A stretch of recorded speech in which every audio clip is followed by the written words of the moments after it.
What's new, 802? I'm Becca Hammond, and you're listening to Vermont Talks. Vermont Talks may include graphic or explicit content. Listener discretion is advised. On this week's episode of Vermont Talks, we have Jeremy Voigt again. Jeremy was in episode 13. If you'd want a full history about him, go back and listen to episode 13. He's written at least 15 books. That number is debatable. His latest book is called Anhedonia, and we're going to be talking about that today, and he's currently working on another release called Broken Things. Jeremy was also in a band called Lethal Erection for about 5 years. Let's get to it.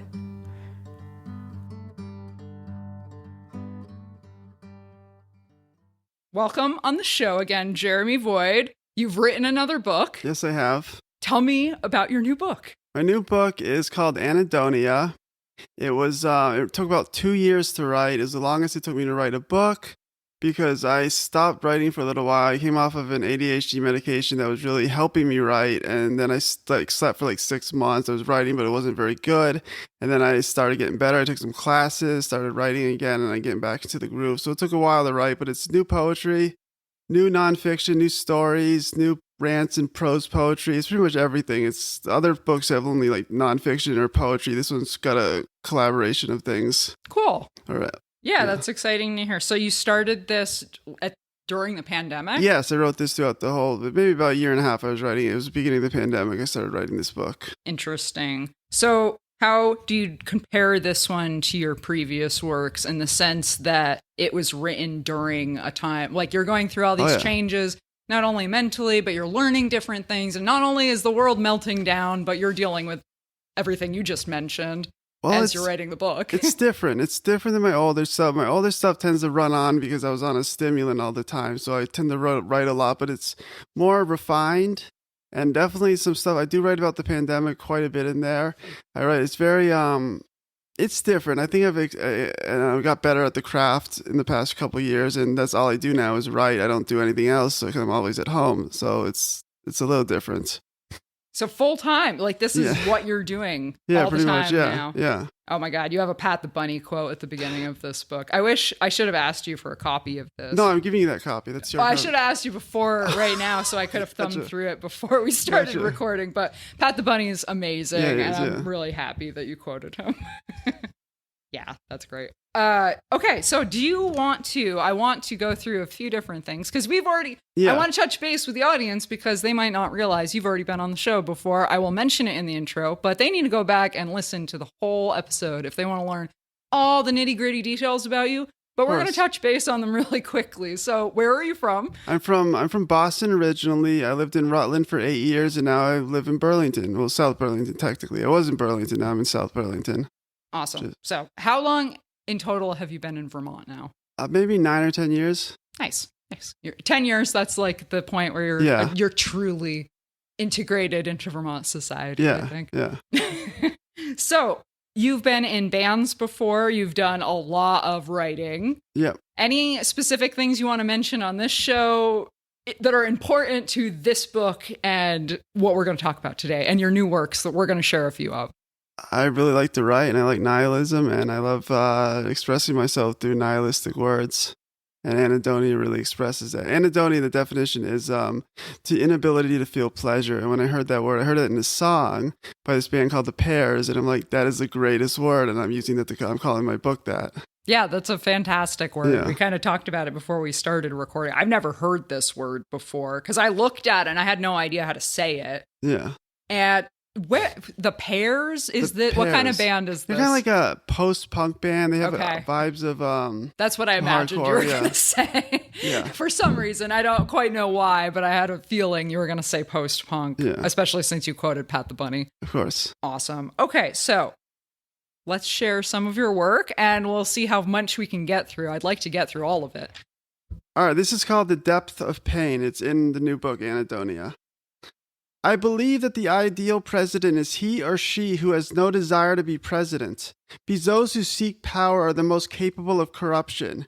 Me, I wanted power. It's all I wanted, because my whole life, every chance I ever got to prove my worth, I was kicked down. No one cared to listen to what I had to say, but why would they? I had nothing worth saying. I'm just a cliche, a poser, a freak in his own freakish reality. That's where it started. I was nothing. I had an older brother. He was something. I wanted to be like him. He had friends. Girls liked him. He was good looking and popular. He was smart and interesting. He was an athlete and a straight-A student. He was what every boy who grew up in my shoes wanted to be. So I hung out with his friends. They were mostly nice to me. Before school, he and his friends met in the same exact spot every day. It was their style. They wore the same clothes, almost as though they had their own designer. They used the same language and they spoke in the same tones and they walked in the same manner. And they had the same color eyes, the same noses, the same cheekbones, the same skin tones. And I'm guessing their dicks were the same length and width, and their butts were just as equally tight when they got fucked by someone else who was initially the same in every conceivable manner. Okay, they didn't all look as similar as I'm depicting here, because our memories of an event are distorted by our own biased perceptions, and this is just how my memories of this situation have manifested as time shaped me into an unshapely being. I never fit. I had my own group of friends and we spent all our time stealing from people who had no business possessing the kind of power they possessed. Because we had come to realize that any sort of power is a lie, and the most powerful thing a person in my shoes could have done was, simply put, disempower them. Take away their power and what are they left with? Well, I suppose it equals the playing field. It makes them the same as me. A rebel without a cause. Did I mention I was a cliche? I was nobody. Nobody cared or listened to anything I had to say. Then there was a day when I stood on a small, dank stage, and in front of me a misguided crowd of time-bombed teenagers watched me intently, and they hung on to every word, every thought, every syllable, every idea. Every letter, sentence, and line that reached the tip of my tongue and exploded from my mouth as 3 more fuck-ups whacked, smacked, and cracked their instruments like a symphony of pure fucking fuck. I had power. We wrecked bars, basements, and warehouses. We got high and drunk, snorted, smoked, and shot coke, downing bottles of rage and putting deception into the pipe and smoking it. We dressed the same, we thought the same, we talked the same, we used the same swears. We were all cliches. And then there was I at the front of the mob, leading the rally to their doom. Or at least that's how it felt to me, and the drugs enhanced this feeling of grandeur. Truth is, nobody gave a fuck about me or what I had to say. They just wanted to see me hurt myself, hurt someone else, break a face with my mind and shatter a bone with my thoughts, rearrange a person like a modern Picasso. Hold on, let me take a breath so I can think. Fuck it, I don't need to think, I just need to act. Act like a manic wackaroo forcing backwards ideas into spineless minds that only have one line which could only be described as a force of denying the principles that fit into a mold that was cold and raw. And where was I going with all this? That was then. See, there's a reason I don't drink anymore. It's simple. If you went through what I went through, you might question your own drinking too. You might think, wow, I drink too much. I learned a lot from my life of deception, denial, and disillusionment. You could say that this life of destruction gave me wisdom and knowledge, and that, I guess, is power. Knowledge is power. It gave me a voice. Wisdom is purity. It gave me something to say. I came out of the voice with a renewed outlook and a unique way of conceptualizing it. I was stronger now, much stronger than the average Joe who had no idea about the depth of pain I delved into. Depth of pain, that's a good way to put it. Depth made me an artist, and an artist has power. True power is something created through expression, something we give ourselves. I will never be the president of the United States of America. I will never have that kind of power. I will never be a fame hoarder. I might obtain in my life a sense of belonging, though, for that's my conquest in life. I might be heard one day. One day my voice will be heard because I do have something to say, and by God, I will say it. And if that's not enough, I will scream. It's called The Depth of Pain. Very cool. That was a good one. I felt that a lot. Thanks. There was a lot to it too. You could really sink into it. It's long enough that. Thanks. Yeah, no, I like it. So there's a lot of specifics in it. I don't want to ask about all the specifics, but in general, what does that one mean to you? Well, that one, I wrote that for my writing class called Memoir as a Hero or Hero as a Journey or something. And the teacher gave us an assignment. Most of the stuff I wrote, there were stories, but the teacher asked us what our journey was and how would we summarize our journey. And I wrote that piece in response to that question. And so it's basically just my journey from the beginning to the end in a very short, curt way, I guess. Yeah, no, it was really interesting. There was a lot of depth to it and a lot of change. Like, yeah, it's not incredibly long, but a lot of change over time and like the way you're thinking and presenting what you're talking about. It was, really cool. It's nice. Like a little evolutionary piece in and of itself. Nice. Nice. Okay. So do you want to share your next one? And we'll sure. talk about that one a little bit too. Sure. The next one is a story. It's more of a story. It's about the same length. It's going my next book. Is that okay recently for my next book? Following book? Oh yeah, definitely. It's going to be called Broken Things, or I think it's going to be called Broken Things. It might be called something different. But this is called At the Tip of the Needle. Before I read this, I'm saying I don't do drugs anymore. It's a really heavy story, but I don't do drugs anymore. I'm completely clean. Hey, that's okay. All right, so it's called At the Tip of the Needle. My dad gave me a ride to Waltham, which was the next town over from Newton. I was going to some boy's birthday party. Even though I didn't know who the boy whose party it was, I knew Kyle. He was the singer of the band Predictable Chaos, which was just one of the bands playing tonight. And although the party was at a bar, I promised Kyle that I would not drink because I would always get out of control when I was drunk. In the car, my dad asked me, "Where's a good place to let you off?" I shrugged. "Anywhere," I told him. He pulled over on the side of the street and I got out. As I crossed over the bridge, I saw Katie and Seth sitting down by the river. I waved to them and they waved me over. I darted down the stairs and I saw that they were drinking straight vodka from the bottle. Seth held the bottle out to me, but I held my hands out in protest. I said I promised Kyle I wouldn't drink tonight. Katie was sitting on the ground smoking a cigarette with her back against the brick wall. Seth looked disappointed. "You can't even have a sip," he asked. "Just one sip? What the hell?" I grabbed the bottle from him and he stepped back as though I was to chuck it at his head. I lifted it to my mouth and took a swig, then immediately passed it back to him. "You happy?" I said, and lit a cigarette, laughing. Seth was chuckling. Katie was smiling. The three of us walked up the stairs together, headed to the show. Kyle spotted us coming. He came over to us right away. He must have smelt the vodka because he immediately wrapped his hands around my neck and screamed. Katie said, "Dude, Kyle." Seth said, "Yeah, Kyle, he didn't drink any." "I didn't?" I murmured as Kyle's grip got tighter. "Yeah, I didn't." Katie said, "It was us." "Yeah, we were the ones drinking," Seth added. "It was us, not him." I sighed as Kyle released his grip on my neck. He looked me dead in the eye. "I swear," I said. We went to the show. I was painstakingly sober. Outside the bar, I called Andrew and asked if he was coming. He was on his way. He'd be there soon, he told me. When he got there, he didn't even have to get out of his truck. I hopped in and said, "Let's get out of here." I suggested we go back to my house, park there, and then go to Harvard Square and get drunk. In Harvard Square, we hit the bottle hard. I was so tired of people telling me what I can and can't do. I have rights too. Who do they think they are? Watch out for the punk police. We sat in the pit and saw others we knew somewhat well, others we didn't know at all, and those to whom we might have even felt a connection. Hannah was there too. She was Midget's girlfriend. Midget was this big squatter we called Midget for irony's sake, who I'd known since I was 16, and he was one of the first guys I'd come across in Harvard Square, and I remember him telling me about a band he liked called Adolf and the Piss Artists. Hannah I didn't know as well. She had only been coming around since the beginning of this summer. The things I knew about Hannah were she was a heroin addict and she was a prostitute. Or she was a heroin addict, but she was living in New York City, and she still, as in currently, sold her body for money. She had dark black hair and brown eyes, and she always wore this ratty denim vest with a UK Subs back patch.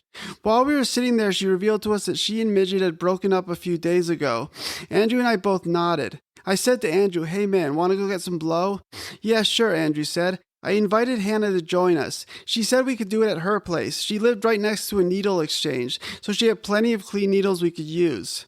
Andrew and I exchanged a menacing look. Andrew said, "We don't shoot it. We just blow it," I added, "and sometimes we smoke it." Andrew said, "Well, I guess it's the first time for everything." Midget walked past us and drilled us with one of his angriest stares. I remember this one time when Midget had challenged me to a fight and he said he wouldn't use his hands at all. He won. He kicked the shit out of me with his hands tied behind his back. Pretty crazy, right? This woman in the pit overheard our conversation. She asked if she could pitch in. We said sure. We'd bring it back to her. She gave us the cash, and Andrew, Hannah, and I hopped on the train and headed back to Newton. On the train, I called Greg, asked for soft, and requested a quantity. He said he would meet us at the Newton Highlands Park in an hour. We went back to my house, and the three of us sidled into Andrew's pickup truck, and he drove us up the street and pulled into the parking lot of the park. I had many memories of smoking crack with Andrew and Samantha in this lot. We all got out, but Andrew left the truck running, and we were listening to Richard Hell and the Voidoids. Still to this day, when I hear the song Down at the Rock and Roll Club by the Voidoids, I think of Hannah and that night. We danced, talked, laughed, and waited. We waited for much longer than an hour, possibly 2 or 3 hours before Greg showed up with the product. They always make you wait. Good thing we had Andrew's truck, though, because the trains had already stopped running. We took the cocaine and Andrew drove us to Central Square where Hannah lived. It was a fairly nice apartment, all things considered. Once inside, Hannah stripped off her clothes right in front of us and put on something much more comfy. I remember earlier she told us she could only come with a guy if she felt comfortable enough to take a shit in front of him. She was so hot. She went into the bathroom and came out with a bottle of baby laxatives. She was going to cut that woman's portion with baby laxatives, which is very common, so that there'd be more for us.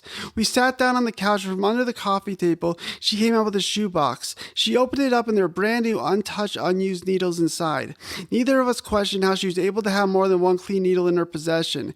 It was a question that didn't cross our minds. We didn't really care. She took a bottle cap and started mixing Coke with saline water and added a cotton ball and she filled her own needle. On her right arm was a big black hole right on her vein. She always used the same hole to shoot it, she said. It was gross. Next, she shot up Andrew. She said, "Promise me you'll never shoot up again unless you're with me." We both promised. I gave her my arm and she tied a tourniquet to my bicep and she tapped my forearm. And when a vein popped out, she jabbed it with a needle, released the tourniquet, and I was set.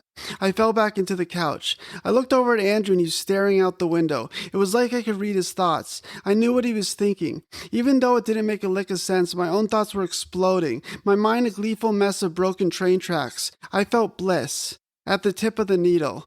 When the initial immediate euphoria faded away, we were all over the place, moving around, talking to one another, fidgeting with everything and anything and nothing. We were brilliant. We were sexy. Then there was some Guatemalan man I didn't know hanging out with us. In the morning I woke and everyone was gone. I was on the cusp of panic. Nothing felt right. I felt awful. I tried to call Andrew, but he didn't answer. I called him again and again, but there was no response. I was alone in this apartment. When Andrew and Hannah came back, I found out that Hannah had given the Guatemalan man a blowjob for more cocaine, but then he took off without forking over what he had promised. Hannah was pissed. She and Andrew drove all over the place looking for the spick to kick his Guatemalan teeth in. A few days later, the police called me because they needed me to make a statement. Hannah got raped by the Guatemalan man. They needed to find out my side of the story so they could compare details. I didn't know anything. I slept through it all, except that Hannah was very upset when I woke up. Upset because of what the man had done to her. Yeah, like I said, that was a very heavy piece, so thank you. Yeah, very heavy. Yeah. Yep, definitely heavy. True story, I'm assuming. True story. True story. Wow. If it feels better, you can think of it as fiction. No, it's not like it. I just sympathize, like it's gonna be a hard life being a prostitute. Yeah.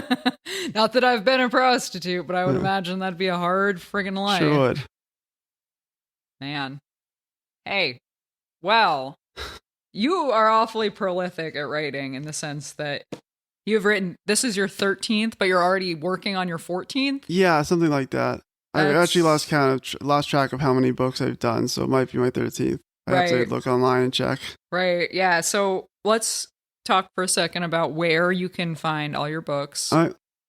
Where would you like people to go to? You can order my books at lulu.com. That's LULU.com. You can get all. I actually got rid of some of my earlier books because I just didn't like them anymore. So my newer books you can get there. I'm working on a book of my early work, so you can still find my best of my early work at some point. You can get them at Amazon.com too. One of my books, the last book we talked about here, The Gospel of Chaos, some reason Amazon is selling for $7. I'm selling it for $20 on Lulu, but some reason Amazon's giving them like a 65% discount on that book because I think I accidentally did something. I don't know how to turn it off. Yeah, something in your seller settings. Maybe. So if you want to buy that book, it's $7 on Amazon. It's The Gospel of Chaos. Otherwise, get it on Lulu. I get more money if you get it on Lulu because there's more of a profit being made. But if you feel like spending $7, go on Amazon. I'd rather you read it than me make money. Very true. And you've got, jeremyvoid.com. You also own that. That's my website. And do you post on your blog there a bit? I call it my new work page, but it is really a blog. But it's just, I just post new work there. Like it's just in the format of a blog. I just post whenever I write something new. It's not like a regular blog where I write a summary of my day or something. Just new poetry, new stories, anything new I post there. Nice. Cool. Awesome. So do you want to share your next piece? Or we're at 20 minutes, so I think you're probably Oh, yeah, sure. I share this one. This one doesn't have a title, but I would like to dedicate it to my wife, Michelle. It's a piece I wrote to her around like a few months ago. Let me get it up. I got to cue it up on my phone. Oh, yeah, no worries. So this is to Michelle. I always find it hard to smile. She told me she never smiled either. I remember something totally different though. I remember her smiling every time I entered the room. We'd known each other for quite a while. Every Monday night we sit beside each other at the open mic. She remembers a time when our knees almost touched. I don't remember that, but I do remember her smile. Today we both smile a lot. That's a little short one I wrote for my wife. That's cute. That was a good Nice. snap. A good way to end it with all the dark stuff. Yeah, definitely a cute little poem. Because, a lot of your stuff's intense, but it's all very real. Mm-hmm. And that's the important part. Yeah. Is just being honest and talking about of course. your experiences in life.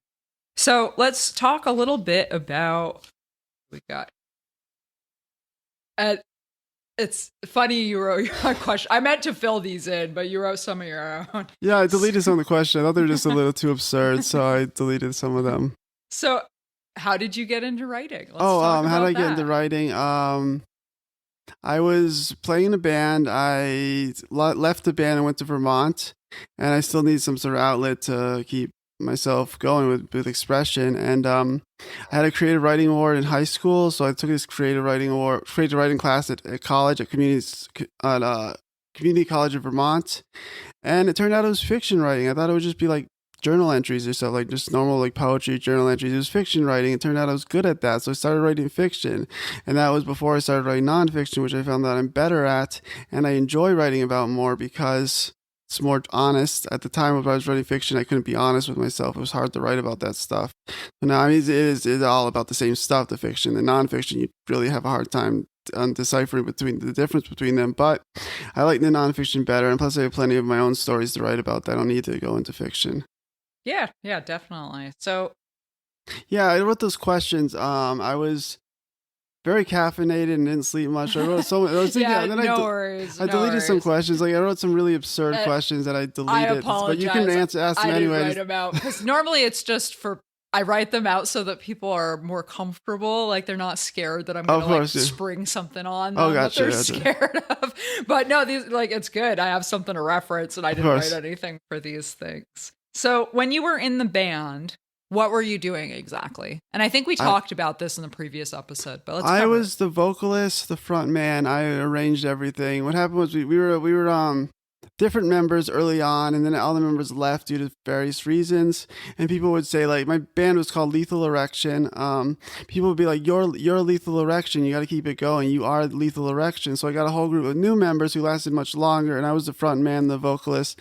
I was the arrogant asshole in front of the whole group. So, and then, it was fun. I love performing. That's why I could go to open mics and perform and read every chance I can because it's fun. And now I don't need people to do it with. I can just read to people on my own. Right. I don't need a group to back me. So you were writing your own songs back then? Yeah, I was writing the lyrics. I collaborated with the music, but I didn't know about music as much, so I could only really write the lyrics. I just gave them ideas, and they wrote the rest. They took the lyrics and made it into songs. Cool. Yeah, very cool.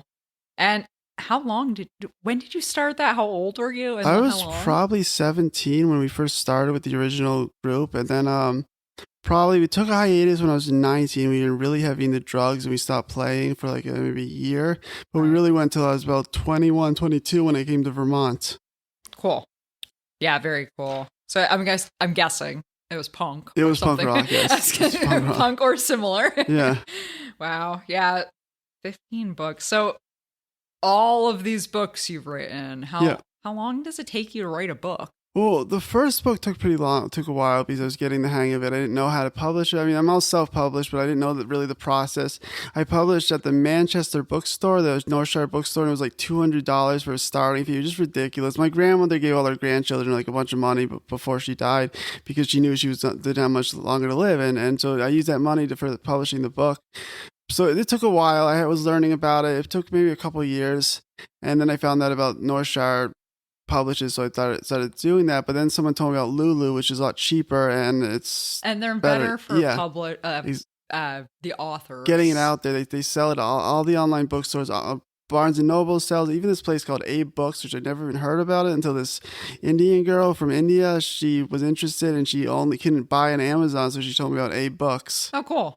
Yeah, because Amazon doesn't ship out to India for some reason. Yeah, that doesn't really surprise me. Yeah. They're not in that game. They're just playing the American market, I think. Or maybe Europe a little bit, mostly just America. So...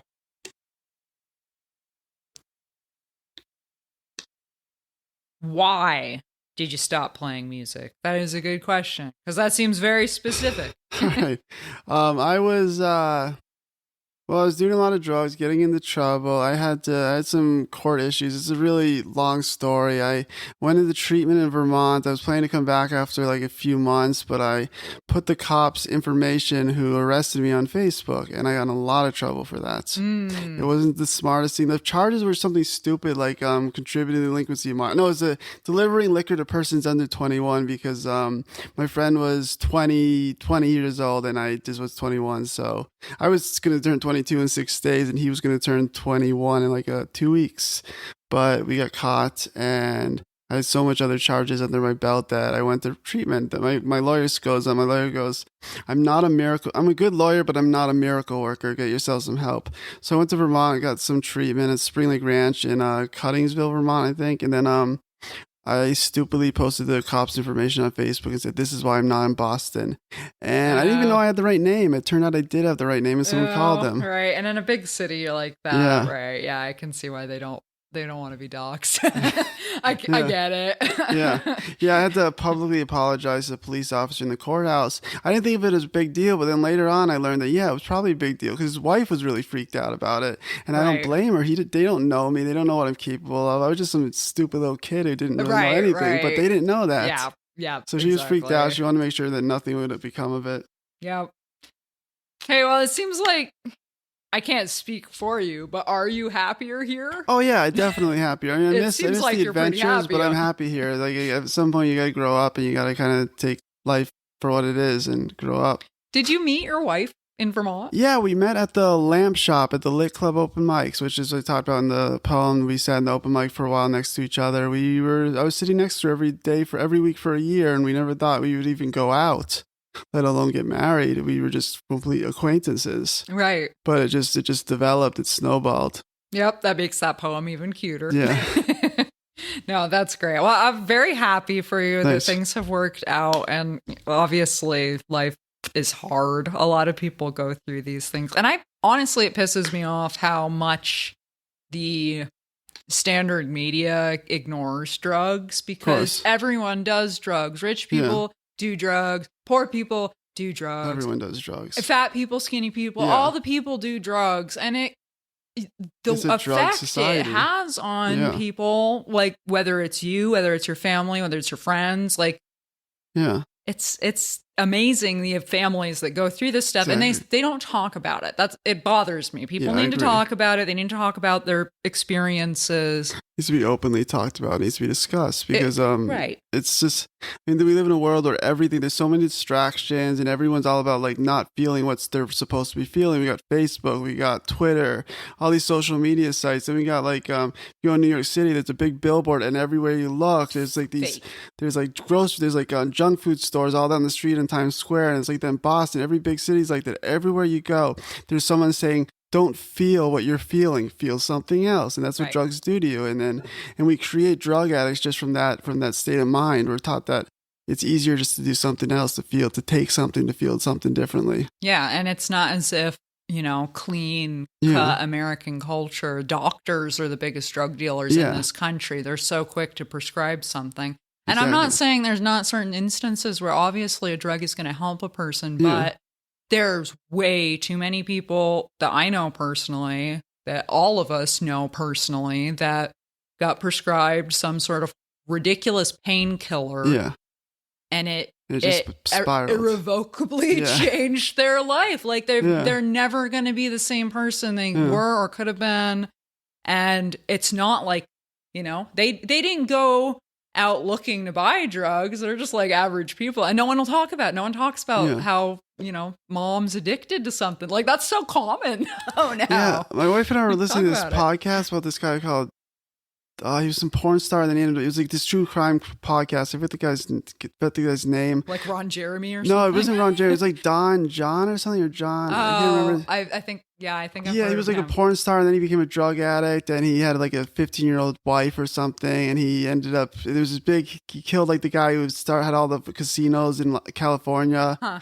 And but after, there's this big murder scene at the end, and they talked about after the murder scene, they're like the whole house got ransacked, but the guys who did the murdering weren't the ones ransacked. These are all drug dealers. Right. The people who heard about it, they were like brutally beaten and killed all over the house, blood everywhere. Right. The neighbors who knew they were drug dealers ransacked the place for drugs, didn't call the cops. They just left the dead bodies there.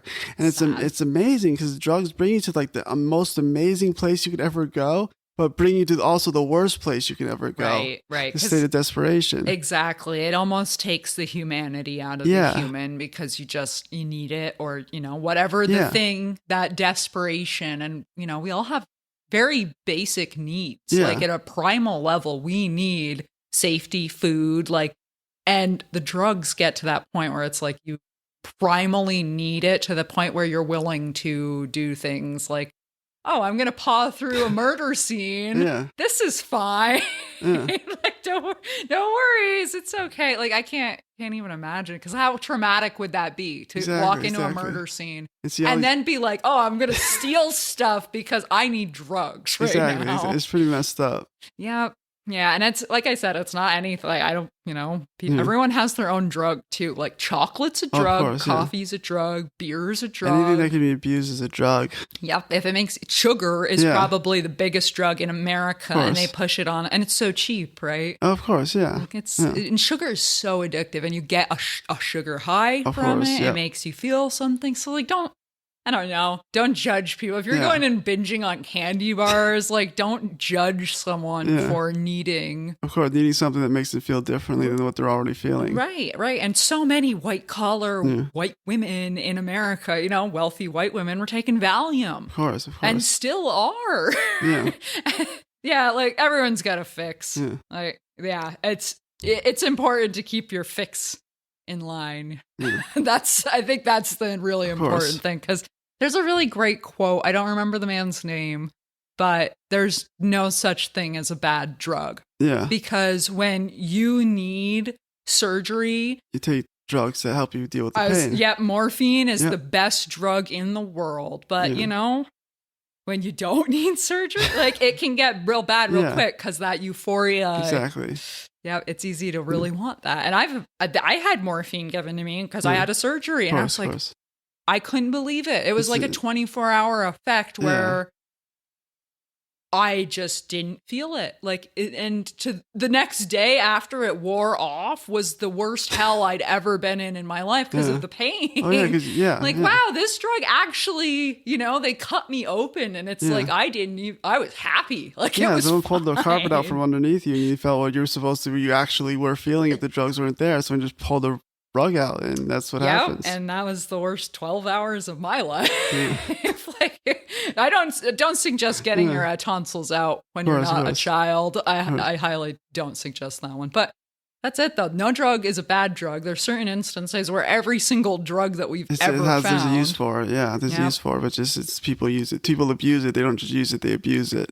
That's the problem. But they're there for a reason. They're there to help us. They weren't people are kind of sick. They will create things for nefarious means, but drugs weren't created that way. They were created to be used for a certain purpose. Right. People take them out of that purpose and they use it for their own purposes. Yeah, and it's hard to judge them for that, because like how many of us have been like, I need coffee right now. Of course. If you get a fix from something, that's exactly, like, if you get that desperation and you turn into an asshole because you haven't had your coffee, you need a fix to be a good person. Like, that's pretty heavy. It's just taken up to another level where you're like, I mean, you need the fix, but it's just taken up to a higher level where you need the fix even more. Like that's the problem. So everyone starts somewhere. They start with coffee and they move to cocaine. I'm not saying weed's necessarily a gateway drug, but yeah, I started with weed. Right. But not right. a gateway. It's not a gateway for everyone. But I think the thing with weed is the stigma. Exactly. Like, oh, well, now I'm a bad person. You know, like, or I'm a druggie. Like, there's that whole. And it's so silly because they're not comparable. Of course. But you've crossed the line. So now actually, you're past the gate. the first drug I ever did was Tylenol. To tell you the truth. It was my mom gave me my earliest memory. My mom gave me baby Tylenol, and I asked for more. That was one of my earliest memories. So that was pretty much my first drug. She didn't give me more. She just told me if I took more, it wouldn't work next time I needed it. But that's it. Tylenol. Tylenol's a gateway drug. Right. I mean, it's all a gateway drug. It really is. Sugar's a big one, I think, honestly, because you just look at how America eats. Oh, of course. God, we eat such garbage food. And when I was in middle school, elementary school, I loved sugar. I still love sugar. I eat so much sugar, but when I would sugar was my drug when I was a kid. I would have mainline sugar if I knew what that was. Right. Yeah, it's definitely a thing. Like, I don't know. I just think of American food like getting a milkshake, Owls, or just a soda with your meal is so much sugar. Oh, you get it's like a pile of sugar. A small Pepsi at Burger King is like the size of what a large should be at like somewhere else. Right, any sane country. It's large. Yeah, it's definitely, it's like that. I don't know. I have a hard time with drugs because everything's a drug. And people get this attitude like they're better than other people. It's like, you don't know. You've never been in their situation. Know someone. Yeah. It's easy to judge blindly when you don't know someone. Right. And the one that I'm going to mention, and we're getting close to the end of the episode, but heroin is... okay, if you respect our troops, right? If you love our troops, support our boys... What is heroin came from Vietnam? That's what they say. Yeah, it came with morphine, and our boys got addicted to morphine. Yeah. They came home. Heroin they was like couldn't the get methadone it, of the whatever year Vietnam was. Yeah. Yep. Exactly. So all of these heroin addicts from and now a lot of them are like elderly homeless people. Yeah. Oh yeah. That's why they're who they are, is because they got addicted to something we gave them. Yeah. When they were our boys, they were our military, and we're supposed to love and support them so much. And the second they cut home and, they still needed that drug, you turned your back on them. They were drug users, and the war on drugs says, isn't that funny? The war on drugs, when the same boys were they're our troops, but the war on drugs. Yeah, exactly. What a strange coincidence. The best way to support the troops is not put them into war. Right. The best way to support them. Because they're the enemy. They're the drug users, right? Yeah. Like, so now we're having a war on our boys. Like, it's pretty messed up when you really think about the war on drugs and what they're talking about and who they're talking about. Yeah. And when they made weed illegal, the last statement was something along the lines of, "It will make your wife want to sleep with a black man." I'm not even joking. Like, that was what they said on the floor at like the national level. Wow. And then they voted to make weed illegal. Yeah. And go figure, it was right during the height of the civil rights movement. Of course, yeah. That we're going to say something so horrible openly in the government. And they'll all applaud it and vote for the bill. Yeah. Like, that's not that far away. Yeah. We're not. That's not 100 years ago. We're so close to that. We got to think about things. Yeah. Not all drugs are bad. There's no such thing as a bad drug. Yeah, exactly. Yeah. Yeah. Sugar's the worst. I'll vote sugar is the worst drug. That kills all sorts of people. Oh, yeah, Anyway, okay, rant over. Is there anything else that you'd like to mention, Jeremy, about yourself, about your books? I gotta just keep writing. It's what I do to survive, and writing is my drug now. It just doesn't bring me to such low places. So I gotta write, and I would like if people read my books. It makes the writing worth it. So if you have a soul, you should buy my book. It's on Lulu and Amazon. That's the last thing I guess I got to say.